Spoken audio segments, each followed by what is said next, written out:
Well, in our new series, Thought Bubbles, we're looking at the fact that you cannot trust your own brain.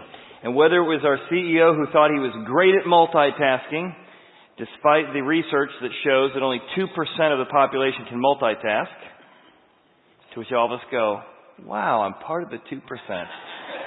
Great.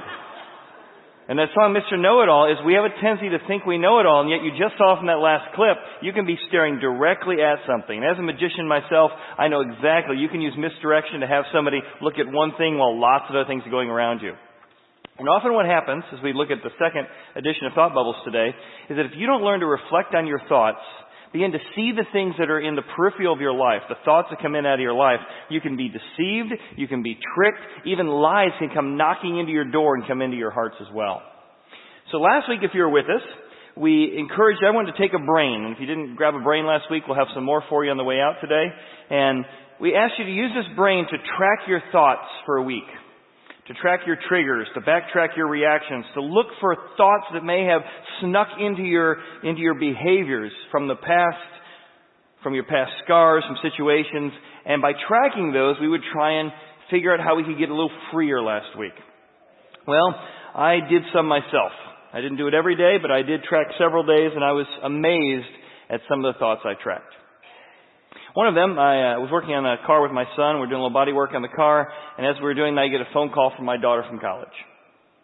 And we're right in the middle of the project. And one of the thoughts that I like is to get things accomplished. But as I'm in the middle of the project, my daughter calls. She's crying, rather distraught. And so here's what I did. Tell me what's going on. And I went, what is the thought that drives that? And I realized I have a thought that serves me very, very well in almost every area of my life, except these. And here's the thought. I can do both. It's the multitasker we saw earlier. And so as I'm listening to my daughter pour her heart out while I'm my son's trying to give me instructions about the next thing we're doing on the car, I went, hold on just a second, honey. I can't do both. And I sat down and had a very meaningful conversation with my daughter, focused, listening, connecting with her in a way that I didn't miss it. But that was a thought, and I realized that's a thought that actually needs to be reflected on often, because though it serves me in some areas, I can do both, causes a lot of trouble. Another one is about 11:30 at night. My son came to me, and he says, hey, I just upgraded my car, so we're fixing the other one. I just got it. Could we take the car for a drive in the neighborhood? And I'm thinking, I'm so tired, 11:30. How often does my son ask me to go for a ride in his car? I'd love to, buddy. I get in the car. As I get into the car, as a person who likes to get stuff done, immediately to-do lists start coming down in my head in his car. Not related to my life, but related to his car. He hasn't got the tag quite yet. We do have insurance, so I'm like, hey, by the way, don't forget about, and I start rattling through the list of things he needed to do for the car in the next day. And I said, you know what, let's just talk about this tomorrow. And I caught my thought, and here's my thought. I have a tendency to my thought being what's next. And then way, way, way down there is be in the moment. I thought, I'm going to take this thought, what's next? I'm going to put it on hold and say I want to be in the moment. I'll share a few more with you, but that was a key thought that I was tracking that was getting in the way of me. And that was just actually in one reflection time I had. I'll share a few more later. Have you ever noticed that two people can encounter the same situation and have two totally different reactions? You ever noticed that? How is it possible that two people can face the exact same circumstance and have totally different feelings, totally different reactions? I'll give you some examples. Here's an example of two people facing the same thing and how their thoughts, their thought bubbles, actually drive their feelings and their behaviors. One person says, if it's cancer, I'm going to trust God, I'm going to figure it out. Another person gets a medical report, and says, I won't be able to handle it if it's cancer. Do you see how the emotions and reactions would be totally different between somebody with a thought, I can't handle it, versus I'm going to trust God, I'm going to figure it out? It's not denial of reality, but it's that thought drives your feelings. One has hope, one has hopelessness. One has fear, one has perseverance. Here's another circumstance. Two people, same circumstance, totally different thought bubble. One person says, I earned everything I have and I deserve what's coming to me. Probably that person worked hard. Probably that person has a lot of late nights to build the company up. But overall, their thought bubble is, I earned everything I have and I deserve what's coming to me. Somebody else has equal amounts of success, but what does their thought bubble say? Well, it's just slightly different, right? I'm grateful for my success, and I want to give back to others the way God has given to me. One has a sense of pride and entitlement. The other has a sense of humility and gratefulness. Two people, one circumstance, different feelings and different reactions. Here's a third one. Heading into empty nest. One person, as the kids are about to get out of the house, and he's thinking to himself, as our kids are leave for college, how can I reconnect with my wife? How can I use this season in a real critical way? The other person has a different thought bubble. Now that the kids are gone, we're more alone than ever. We've drifted apart, and this might be time to give a divorce because I did the part that I needed to, which is at least I was here during the kids' years. One circumstance, two thoughts, totally different feelings, totally different reaction. Here's one guy with two different thoughts for the same situation. He comes into a circumstance and says, you made me mad. You made me feel guilty. What if we swapped his thoughts? I chose to be angry when you did that. I chose to be ashamed or condemned when you said that.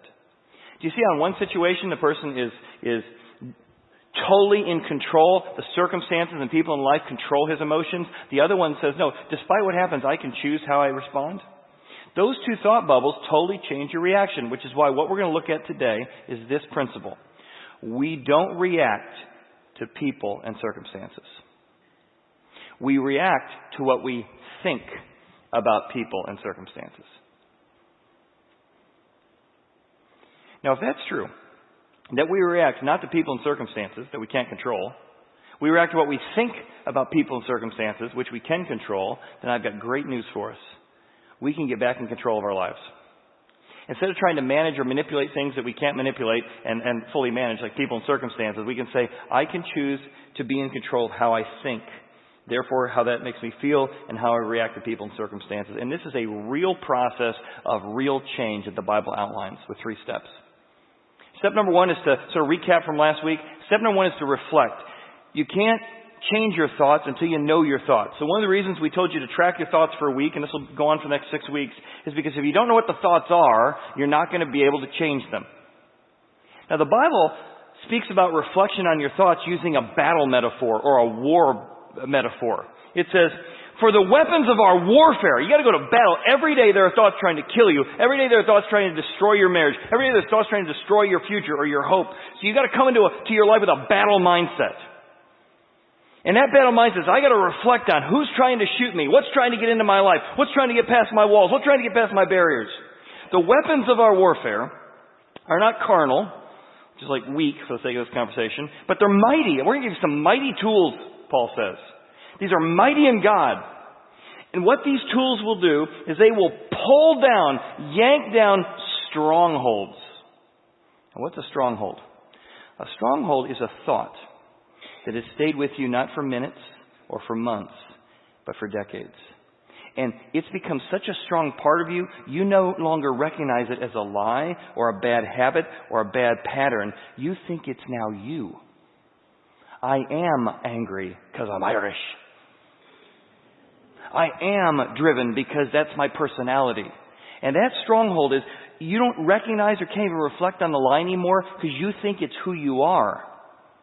And it's become a stronghold. And so again, using the battle metaphor, if you're going to take over an area of a country, you put all your garrisons, all your tanks in one area and say, we're going to hold this spot. That's a stronghold.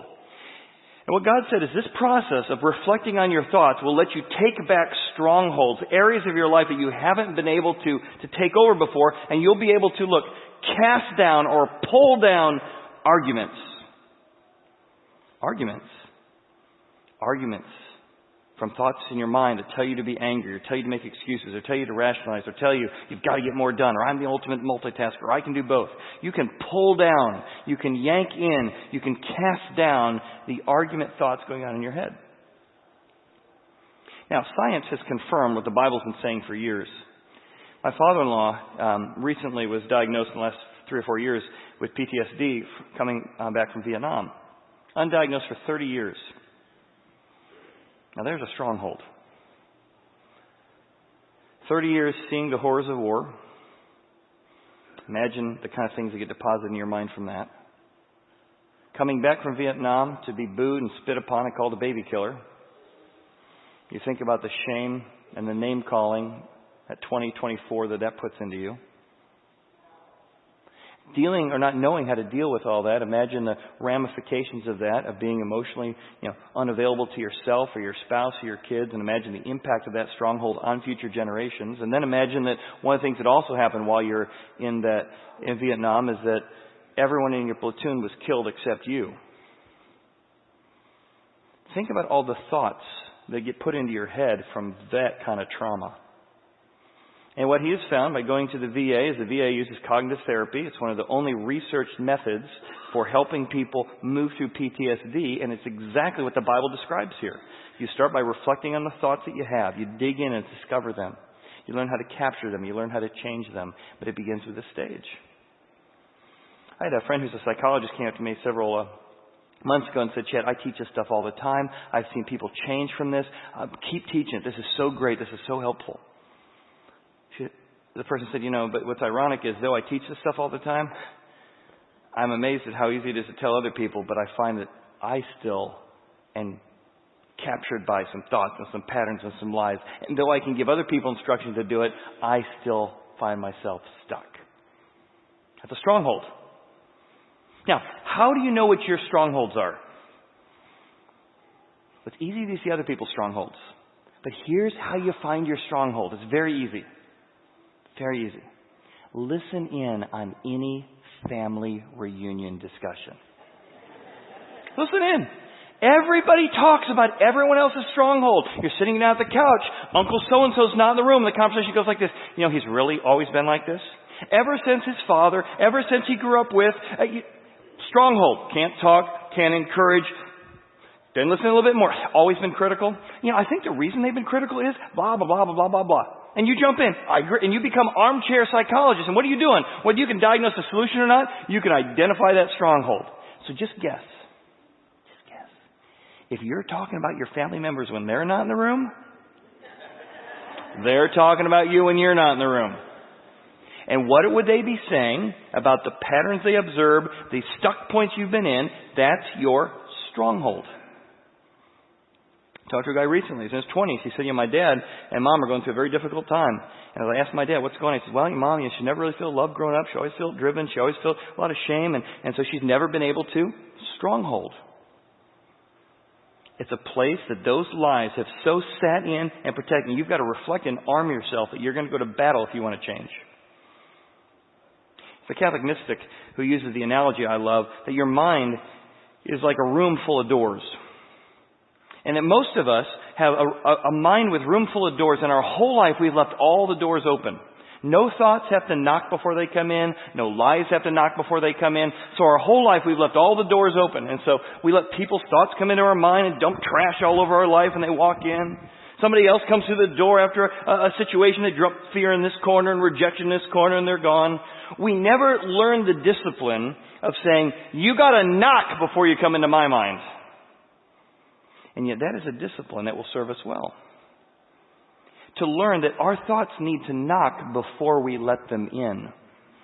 And for many of us, we spent decades letting thoughts, fears come in and trash our mind, and we got to clean up some of the stuff in there. And it begins with a battle mindset. There's bombs in place here. There's bombs for my marriage. There's bombs for my career. There's bombs for my health. If I don't clean up this place, and I've got to learn how to reflect on, dig into these strongholds and cast down these arguments. So, number one, we got to reflect. You got to know what the thoughts are. And then two, you need to compare. Step two, you got to compare. How does this thought compare to God's thought on the situation? So you cast down arguments, and every high thing that exalts itself against, see the comparison? Against the knowledge of God. There's a battle going on between the knowledge, the truth, there's that knowledge word, the knowledge of God against the knowledge you've picked up. So you got to compare. I got this thought. I can do both. How does that compare to be quick to listen, slow to speak, and slow to anger? That doesn't compare very well, actually. I know I'm right. Two sides of an argument always sound good One side of an argument always sounds good until the other side comes to question it. Ooh, I can't always be right. That's actually not true. But this is a discipline you have to learn. Where those thoughts come to your door and you got to recognize them. Hey! And you frisk your thoughts down. You make them knock before they come in. You compare. I don't want you in here. I don't want you trashing this place like you did. You trashed my mom's mind and my grandmother's mind. You're not trashing my mind. Hey, that drivenness, hey, it served Grandpa well and served my dad well, and I don't want to lose that perseverance and that go-get-itness, but I also don't want it to trash the marriage like it did for Mom and Dad. You're not coming in here. You reflect, and then you compare the arguments or the thoughts or the high things. And what's a high thing? Now, in old days, what you would do is you'd find the highest place in your land, you'd climb up there, and you would build an altar to another god. And though you still got a little bit of the Jesus God or the Old Testament God, you still study the Bible, you still go to synagogue, but you really go up to the high thing to worship. So it's not like you've abandoned God. He's just not as important as the high thing. This is especially true in our mind. So maybe just play out what this looks like, that you want to compare your high things to the knowledge of God. Here's an example from forgiveness. I see this all the time. Maybe you see this in yourself. All these thoughts sit in your mind simultaneously. I can't forgive myself. What I did was really bad. Until I can make up for what I've done, I'm never going to forgive myself. Now, underneath those thoughts are thoughts like, if people knew the real me, they'd reject me. And underneath that is, hey, God loves me as I am, and God can forgive anything, and God paid it all. How can all those coexist? Well, the question is, which is the highest thought? Because I hear people all the time say, hey, I know God forgives me. I know God can forgive anything. But, higher thought, I can never forgive myself. And your highest thought tells you who your real functional God is. Because it's the one thought you find more important. And everything else you've learned subordinates itself to your high thought. And so part of reflecting is tearing down or casting down, saying, that high thought, I struggle with forgiving myself. Without a doubt, that's true. I struggle with forgiving myself.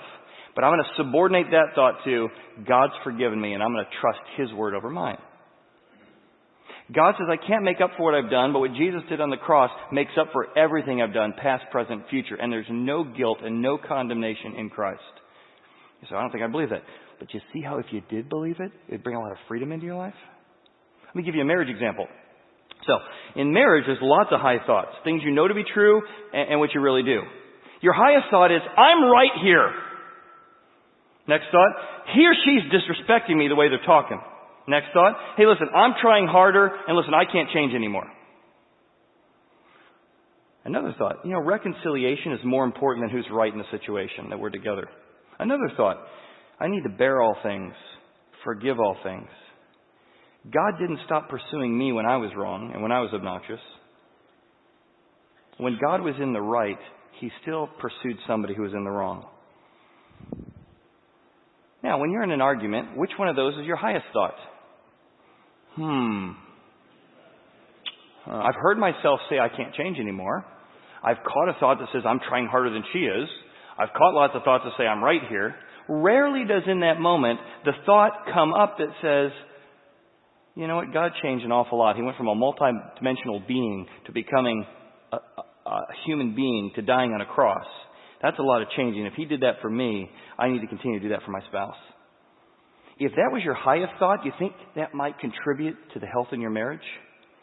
You got to reflect on your thoughts, and then you got to compare that thought to the thoughts of God, and ask yourself, what's going to be the highest thought here? I'll give you one more. The difference between hiding versus being open. And notice again, comparing the thought you may have come up with in your family system versus what God says. Here's an example. Hide your mistakes. Hide your struggles. Honest and vulnerability destroy reputations. And you got that pounded into you where you grew up. Pounded into you from your family of secrets. The duplicity of pretending to be one thing when you knew it was really a disaster behind the scenes. Versus the Bible says the truth can set you free. Secret struggles become those strongholds, so don't keep a secret. When you say it out loud, others can help. No, you don't say it out loud. Which one is your highest thought? CEO Alan Mulally took over for Ford and think they were millions of dollars in debt. And what he realized is because there are millions of dollars in debt, it was because of a stronghold in the corporate culture that said, you don't talk about problems. He called the management team together and said, we got a problem. We're billions of dollars annually in debt. We got to fix this thing. So he went across his executives and he had a system. Green means all's go. Yellow, we got a problem, but we know what it is and we're fixing it. Red, we got a problem. We don't know what it is and we don't know how to fix it. He called the executives together, one of the first meetings when he took over the helm as CEO, and he went across the room. What do we got? Green chart. How about you guys? Green chart. How about you guys? Green. It's all green. He paused for a moment after that part of the meeting. He says, guys, if it's all green, why are we $21 billion deficit in this year? Do you think there might be a problem here? So finally, one of the guys, I think it's from Michigan, said, I think I might have a yellow area. Everybody else is like, that guy's going to lose his job. You don't bring up problems. You hide it. You pretend it. That's how you lose your jobs here. He said, well, tell me what it is. And he explained the problem. And as he did, immediately another executive said, we got an engineer had to fix that in our department about 6 months ago. I'll have him call you today and we can get that fixed. Somebody else said, hey, we got some personnel that worked on something like that. Let's help you with that. In the process of 1 week, this yellow area got fixed because it got brought into the open and got fixed by the team. But the next meeting, everyone showed up and that guy was not sitting in his seat. And they all remembered that. That's why you don't say it's yellow. That's how it's off with your head. But the reason he wasn't sitting in his usual seat is because the CEO had asked him to sit in the seat next to him at the next meeting. That guy was honest, and he got closer to the CEO because he was trying to change the culture from a hide culture to a let's fix this together culture. And it transformed Ford, and they went from being bankrupt to the success that they are today. But there's a process there. You got to compare the thoughts you've picked up, the thoughts that you reflect on, to the thoughts of God. And that comparing is truly a battle. Your mind is literally battling between what you felt is true and what God's saying is true. And you got to figure out what you're going to trust. Let me give you one more optical illusion. And I want you to see how your brain battles to try and take these two competing ideas and try and put them together. Because this is what happens when you've got lifelong patterns and strongholds and high thoughts that are battling with these new thoughts. Now, some of us missed a few. But if you didn't miss it, I'm not going to miss any of these, I know it. Then if you're like me, at least took me up, I got to think for a second, don't say it wrong before I got it right.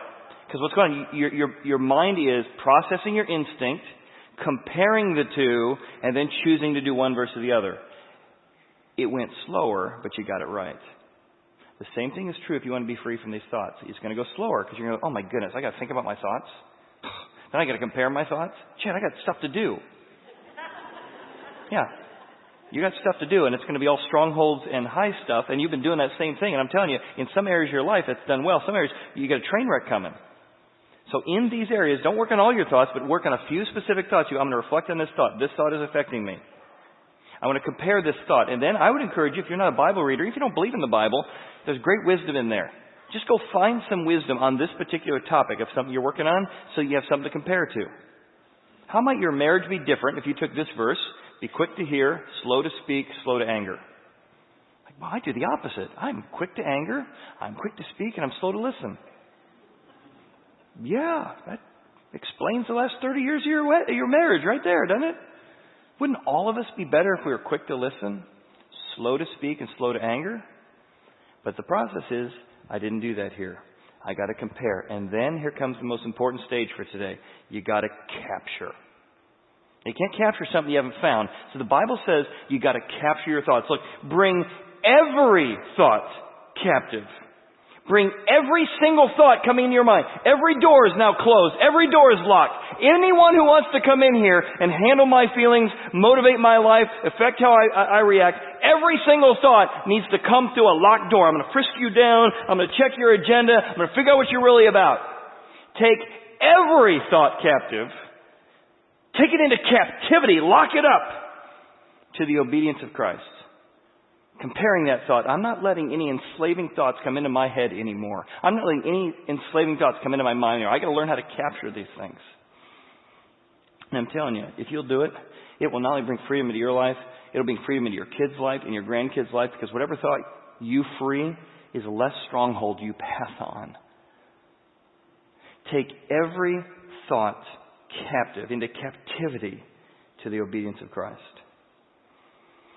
We had a staff member this week that was sharing about one of the thoughts that he compares and one of the reactions he had. He had a volunteer who came to him, and the volunteer said, "Hey, I'd like to talk about a complaint I have about the church and about a situation in the church, and specifically as it relates to you."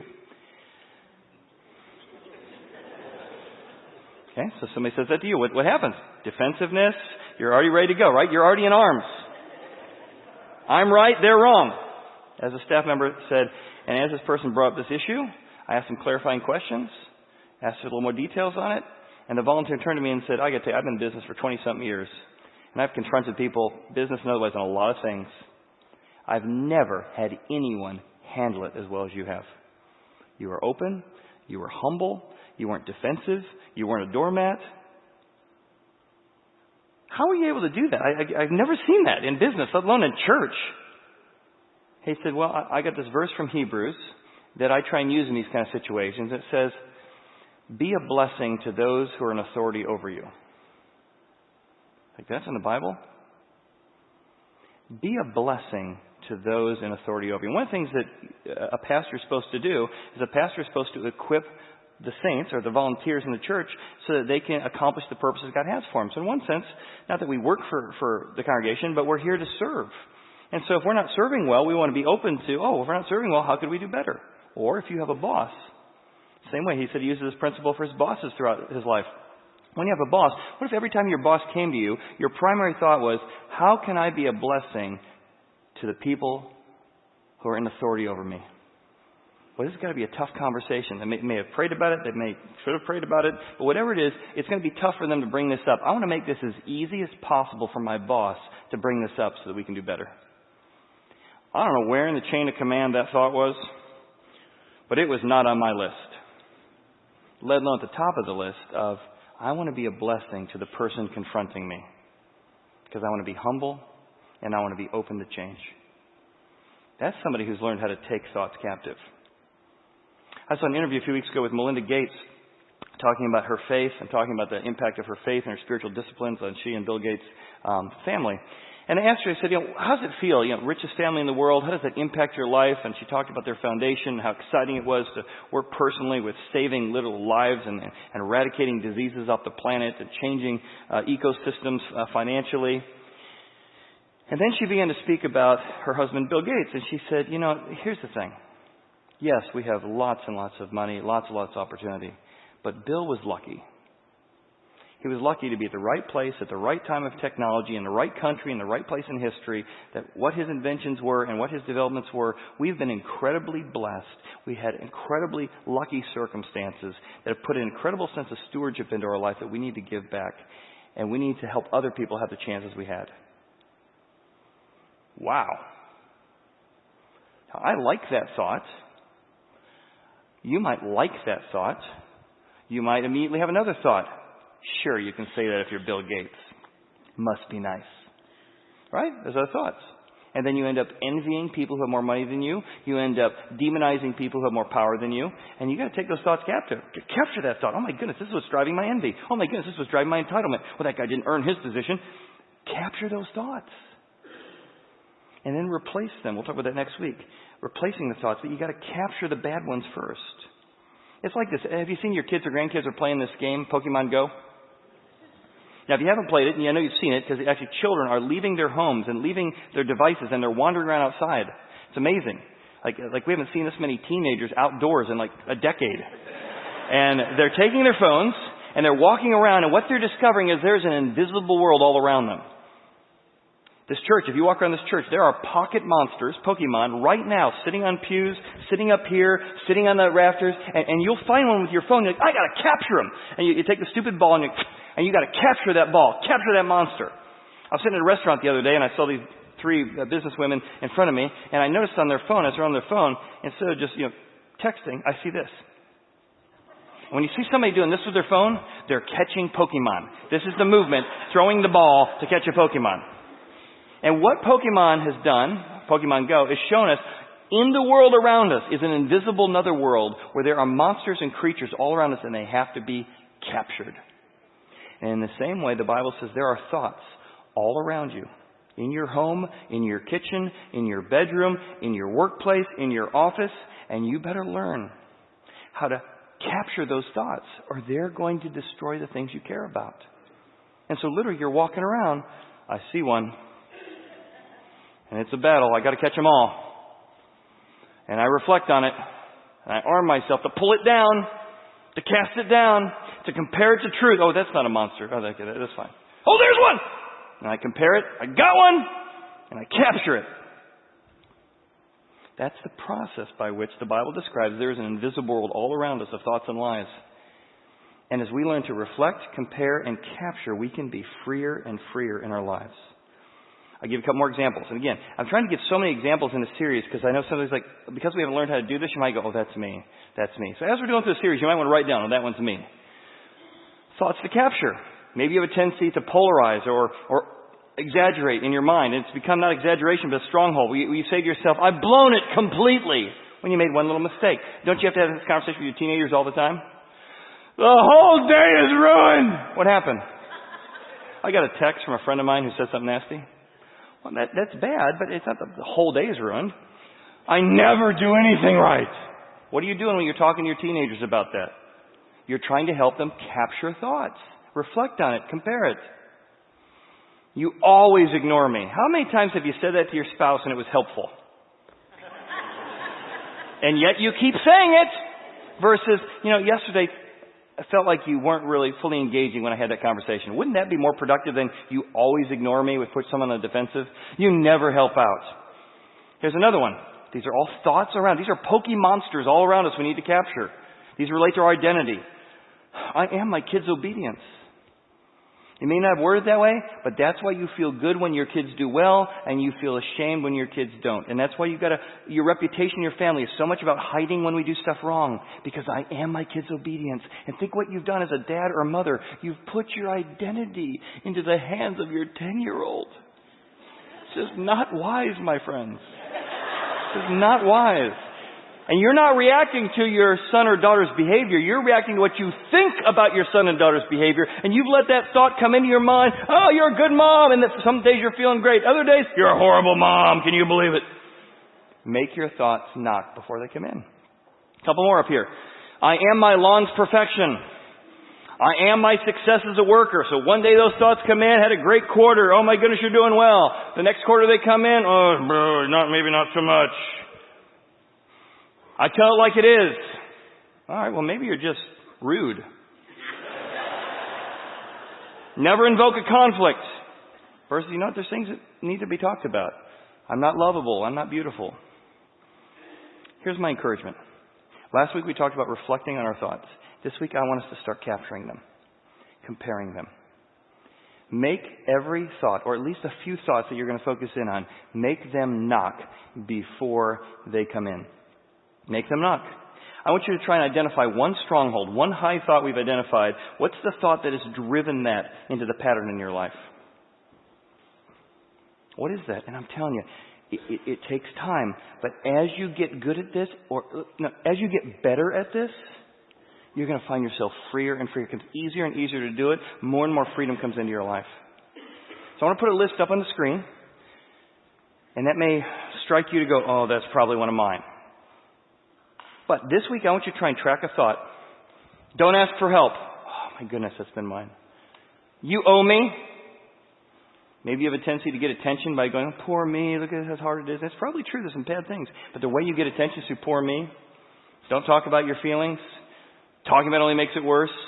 If you marry the right person, you never fight. We fight. Therefore, I'm not married to the right person. Therefore, I'm finding a way out of my marriage. Only the weak seek help. Marriage is primarily to make me happy. I don't feel happy. God would want me to not be married. Sex is a drudgery. It's a necessity. It's a commodity. We trade it. We count it. It's too high. It's too low. You shouldn't want that much. You should want more. Judging is more important than listening. Moms raise the kids. Blowing up is justified if I've been offended. Dads do the discipline. Fathers have to play a passive role at home. If I do something I don't feel like doing, I must be a hypocrite. Money is my security. Money is my power. Money is my control. If I feel it, I got to say it. They're all over the place. I caught two more this week. One of them that I captured, Have a conversation with my wife. We started this disagreement, and the whole time she started talking, I realized my pulse was going up. I was getting frustrated, and I realized I got a thought going on. The thought sounded like this: she's wrong, she's wrong, she's wrong, she's wrong, she's wrong, she's wrong, she's wrong, she's wrong, she's wrong, she's wrong, she's wrong. Okay, now that's probably not helpful here. And so as she was talking, I captured it. I got one, and I changed it to: she might be wrong, she might be wrong, she might be wrong, she might be wrong, she might be wrong. And later on, after the conversation, I captured enough to go, you know what? Honey, I think what you needed is whatever we agreed or disagreed on this, you wanted me just to listen and enter your world. Yes, that's what I need you to do. So I said, okay, I need to change that thought. Whether she's wrong or not, she needs me to listen and enter. Oh, that's hard to do. Man, it's hard to do. But I was a little bit freer this week. Also, because I'm a get it done kind of person, another thought I kept from coming and knocking on my door. And a staff member came in. I said, we got to fix this computer. I got a meeting starting in a few minutes. And as I got that out of my mouth, I went, last time I saw the staff member, they were in a hospital bed 3 weeks ago. They're back at work. It's good to have you back at work. Wow, man, you're doing well. I realized in my tendency to get stuff done, I can step over higher principles. Take your thoughts captive. Make every thought knock before they come in. Well, we talked last week about pains and lies and hurts and scars from the past that can affect us. Imagine, again, the kind of freedom we can give to our own lives, to ourselves, a gift to ourselves, if we could identify that. So here's the steps we've looked at. Reflect last week, capture this week. Reflect and capture. As you leave today, if you don't have a brain, we have one for you.